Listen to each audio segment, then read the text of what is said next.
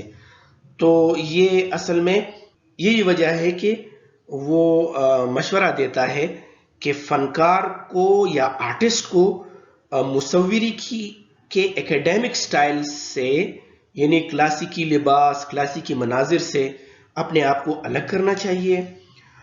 اور اسی وجہ سے اینٹیکوٹی آج بھی ہمارے ہاں گونج رہی ہے. اینٹیکوٹی کو آج بھی ہم اتنی اہمیت دیتے ہیں، اس کو ہم ویلیو کرتے ہیں، کیونکہ وہ اپنے وقت کی خوبصورتی کو کیپچر کرنے کے قابل تھی. کیونکہ وہ آرٹ، پرانا آرٹ، قدیم آرٹ جسے ہم اینٹیکوٹی کہتے ہیں اور اس کو ہم ویلیو کرتے ہیں، تو وہ اس لیے کرتے ہیں کہ وہ جس زمانے میں کریٹ ہوا تھا اس زمانے کی خوبصورتی کو اس نے کیپچر کیا تھا، گرفت میں لیا تھا. اور بوڈلیر کا دعویٰ ہے کہ 19ویں صدی کے آخر میں فنکار کسی اور کے حال کو رنگین بنانے کی تاریخ میں اپنا مقام محفوظ نہیں کر سکتا. اسی طرح کہتا ہے کہ عصری مضامین جو کنٹمپریری سبجیکٹس ہیں، جو موضوعات ہیں، کے انتخاب میں ایک آرٹسٹ کو کائنات کا روحانی شہری، یعنی اسپریچول سٹیزن آف یونیورس ہونا چاہیے، اس کو بننا ہوگا.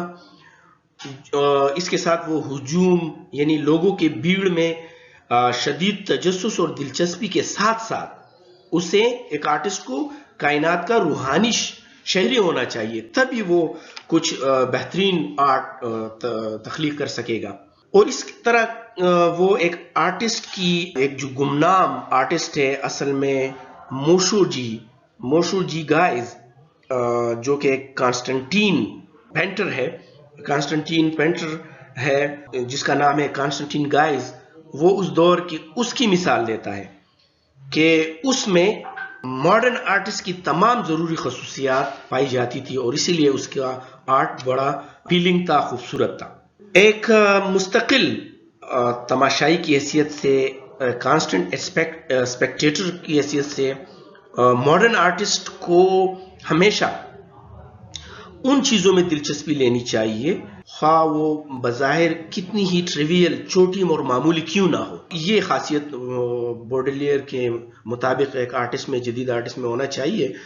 اور بوڈلیر جدید آرٹسٹ کے تجسس کو ایک بچے کی مترادف لیتا ہے. وہ کہتا ہے کہ ماڈرن آرٹسٹ ایک بچے کی طرح ہوتا ہے، مطلب کیونکہ بچہ چھوٹی چھوٹی چیزوں میں تجسس لیتا ہے، تو ماڈرن آرٹسٹ کو بھی اس طرح کرنا چاہیے. اور وہ دعویٰ کرتا ہے کہ فنکارانہ ذہانت جو آرٹسٹک مائنڈ ہوتا ہے، وہ اس طرح ہے کہ بچپن میں اگر کوئی اپنی مرضی سے کھو جائے اور پھر بازیاب ہو جائے، اور یہ کہ فنکار کو ہر چیز نئے پن کی حالت میں دیکھنا چاہیے. اس طرح بوڈلیر ماڈرن آرٹسٹ کے بارے میں کہتا ہے کہ اس کا دماغ دنیا کے لیے کھلا ہوا ہوتا ہے، اوپن ہوتا ہے، جو جدید اور متعلقہ سام کے مختلف موضوعات میں سے انتخاب کر سکتا ہو. Choose from a variety of relatable modern subjects. پھر وہ بوڈلیر کہتا ہے کہ معاشرے کے تمام طبقوں میں جو ماڈرن عورت ہے، جدید عورت کو موضوعی بحث لانے پر زیادہ تر بات کرتا ہے. وہ کہتا ہے کہ آرٹ میں ماڈرن عورت کو، اس دور کی عورت کو ہی زیر بحث یا موضوع بحث لائے جائے، نہ کہ اینشینٹ اور اولڈ یا کلاسک دور کی عورتوں کو. یعنی وہ کہتا ہے کہ فیشنیبل جوان عورتیں، خواتین، خوبصورت فیملی کی بارے میں وہ آرٹ بنائیں. پھر وہ کہتا ہے کہ بیلرینیز، مطلب جو بیلے میں رقص کرنے والی خواتین، اداکارائیں یا درباری اور طوائفوں کے بارے میں آرٹ کریٹ ہونا چاہیے. اسی طرح پھر وہ اپنی آئیڈیاز کی دوبارہ واپس آتا ہے. خوبصورتی میں بے ضابطگی کے خیال کی طرف واپس لوٹتے ہوئے بوڈلیر نوٹ کرتا ہے کہ یہ ویرائٹی نہ صرف آداب اور اشاروں سے، جیسچر اور مینر سے، بلکہ چہرے کی اصل شکل میں ان خواتین کو ماڈرن مصور کے لیے مناسب موضوعات بنا دیتی ہے. ان پیراگراف میں وہ عورتوں جو خاص کر ماڈرن اسی زمانے کے جس زمانے میں آرٹسٹ اپنا کام کرتا ہے اسی زمانے کی عورتوں یعنی ماڈرن عورتوں کے بارے میں کہتا ہے کہ ان کو زیر بحث یا ان کا وہ موضوعات ہونی چاہیے آرٹ کے مختلف فیلڈز میں. پھر بوڈلیئر اس بات پر بھی زور دیتا ہے کہ آرٹسٹوں کو خواتین کی مصوری کرنی چاہیے کہ وہ کسی بھی پرآسائش ملبوسات میں ہو کر ان کو رنگ دینا چاہیے. جب ایک بار انہیں عریاں طور پر پیش کیا گیا تو جدید عورت یعنی ماڈرن عورت کو اپنے لباس سے الگ پیش کرنے کی ہمت نہیں کرنی چاہیے، اور یہ کہ ایک عورت اور اس کے کپڑے ایک الگ الگ یونٹی ہوتی ہے، تو اس لیے وہ اس بات کو بھی زیر بحث لاتے ہوئے کہتا ہے کہ ان کو الگ الگ نہیں کرنا چاہیے. اور یہ جو جذبات ہیں اس سے یہ بات تسلیم ہوتی ہے کہ جدید معاشرے میں کپڑے یعنی لباس شناخت کی علامت ہیں جو فطرت یعنی نیچرز کی اصلاحات کی مستقل اور بار بار کی جانے والی کوشش ہے. مطلب جس طرح نیچر نے انسان کو پیدا کیا ہے اور اس پر ہم جب کپڑے پہنتے ہیں، جب لباس ہم اس پر پہنتے ہیں تو یہ ہم اصل میں نیچرز کی ریفارمیشن کرتے ہیں. ہم اپنی شناختوں کے مطابق اپنے جسم کی جگہ نہیں لے سکتے ہیں. We cannot replace our bodies to suit our identities. لیکن ہم ان کو فیشن اور کاسمیٹک کے ذریعے تبدیل کر سکتے ہیں.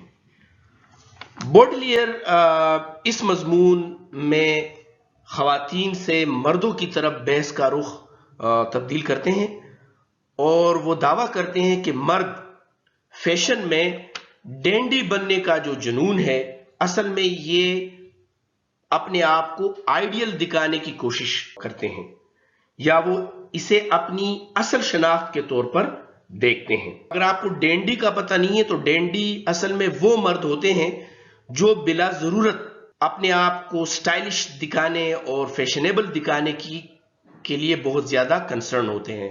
یہ ڈینڈی مرد ان ویریبل سے ابدی کو نکالنے کی کوشش کرتے ہیں.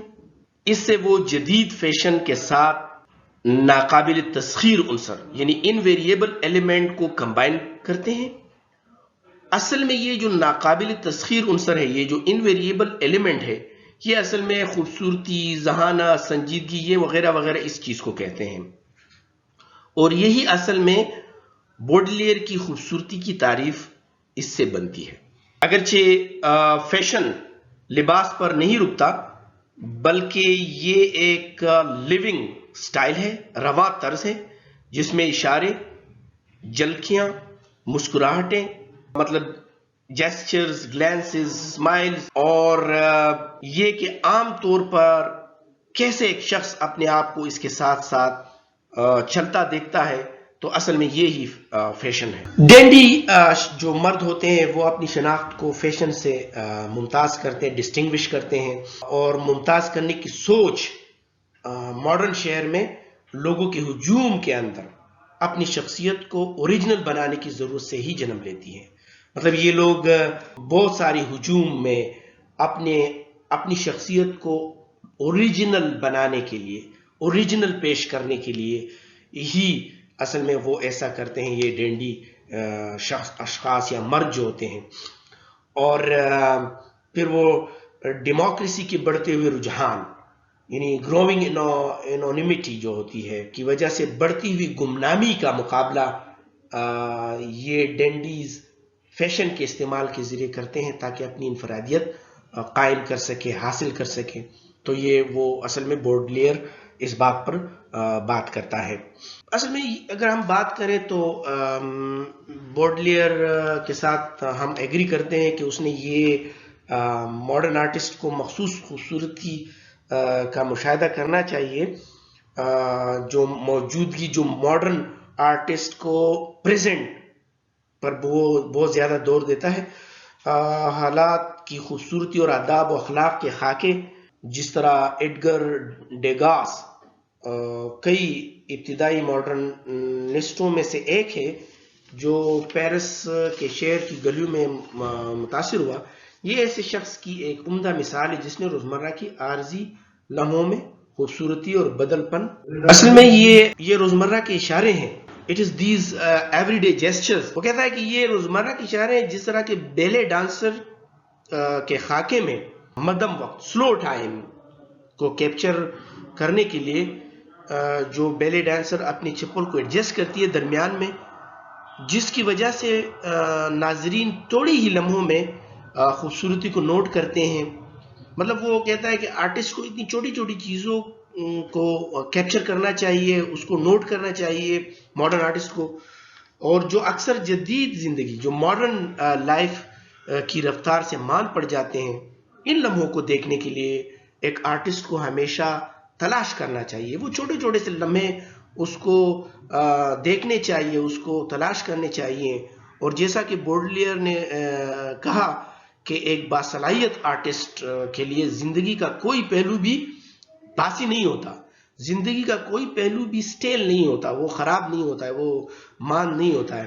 لیکن یہ بات بہت ضروری ہے کہ جس طرح ماڈرن آرٹسٹ ہونا چاہیے جس طرح بوڈلیئر کہتے ہیں، لیکن تاہم میرے خیال میں ماڈرن آرٹسٹ کو لور آف یونیورسل لائف ہونا چاہیے، آفاقی زندگی سے جو پیار کرنے والا ہونا چاہیے.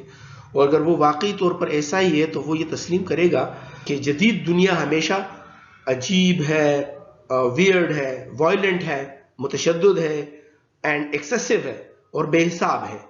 But instead filled with small beautiful occasions. پھر بھی ان چیزوں عجیب ہوئے، متشدد اور بے حساب، لیکن پھر بھی اس کے بجائے اسے چھوٹے خوبصورت مواقع سے یہ دنیا بری ہوئی ہوتی ہے، اور آرٹسٹ کو یہی چیزیں تلاش کرنی ہے.